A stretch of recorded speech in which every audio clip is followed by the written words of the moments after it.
প্রথমে আমি 1 কাপ পরিমাণ আটা নিয়ে নিয়েছি। প্রথমে আমি আটা নিয়ে তার ভিতরে কিছুটা কালো জিরা দেবো, দিয়ে এটাকে হাত দিয়ে ভালোভাবে মিশিয়ে নেব, যাতে আটার সাথে ভালোভাবে কালো জিরাটা মিশে যায়।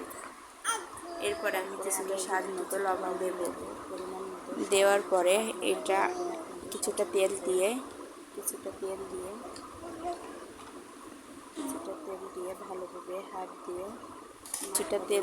ভালোভাবে হাতের সাথে মেখে নেব, যতক্ষণ না তেলটা আটা লবণ একসাথে মিশে যাইতেছে ততক্ষণ আমি মিশাতে হাত দিয়ে ভালোভাবে মেখে নেব। দেখুন কি সুন্দর দলা দলা হইতেছে। যখনই তখন বুঝবেন পারফেক্টভাবে তৈরি হয়ে গেছে। এর ভিতরে কিছুটা হালকা কুসুম গরম পানি দিয়ে আমি অল্প অল্প পানি দিয়ে একটা ডো তৈরি করে নেব। অল্প অল্প পানি দেবেন, একবারে দিতে যাবেন না, তাহলে ডোটা পাতলা হয়ে যেতে পারে বা পানিটা বেশি হয়ে গেলে তখন আপনার বেলতে অসুবিধা হতে পারে। আস্তে আস্তে দেখছেন আমি অল্প অল্প পানি দিয়ে ডোটা তৈরি করছি। ঠিক এইভাবে আপনারা অল্প অল্প পানি দিয়ে ডোটা তৈরি করবেন। ডোটা আমি ততক্ষণ দেখুন আমার ডোটা তৈরি হয়ে গেছে কত সুন্দরভাবে। হাতের কোনো রকম লাগতেছে না, আপনারা দেখলেই বুঝতে পারবেন কত সুন্দর একটি ডো তৈরি হয়েছে। আমি ডোটা নিয়ে বেলে নেব। এবার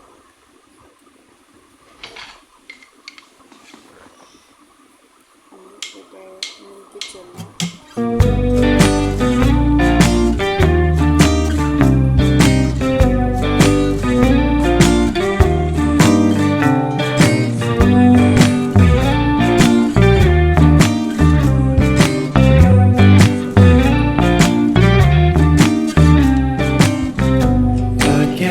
You're really good at saying what you mean.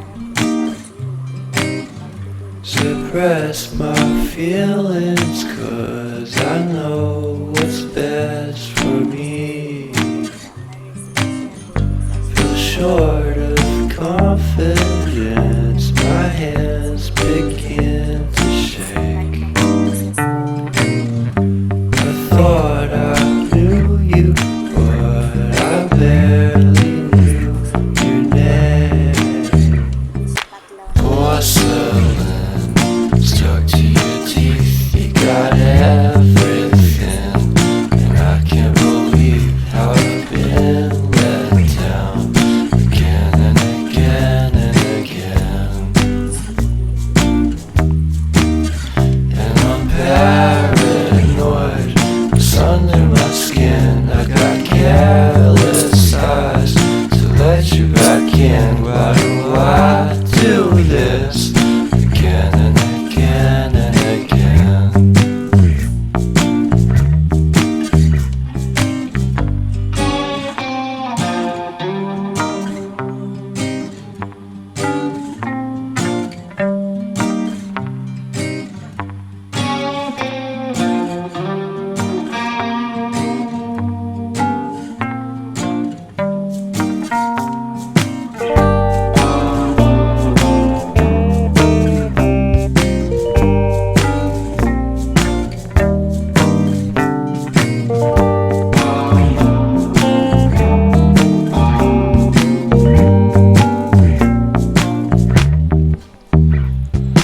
Porcelain stuck to your teeth, you got porcelain under your skin, and I'm all for it again and again and again.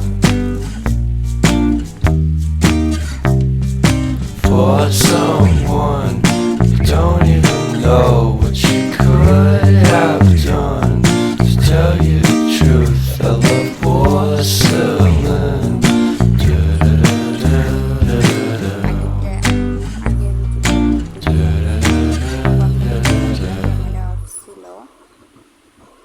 এর জন্য পরের রুটিটা কেটে আপনাদেরকে দেখাইতেছি।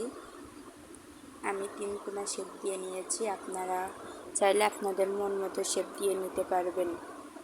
দেখুন কত সুন্দরভাবে 3 কোনা হয়ে গেছে। আপনারা দেখলেই বুঝতে পারছেন যে আমার ফিরে থেকে কাটতে গিয়ে এমনিতে উঠে গেছে। বুঝতে পারছেন কতটা পারফেক্ট ড্র তৈরি হয়েছে। তাহলে এগুলোকে আমি পাত্রে উঠিয়ে নেব।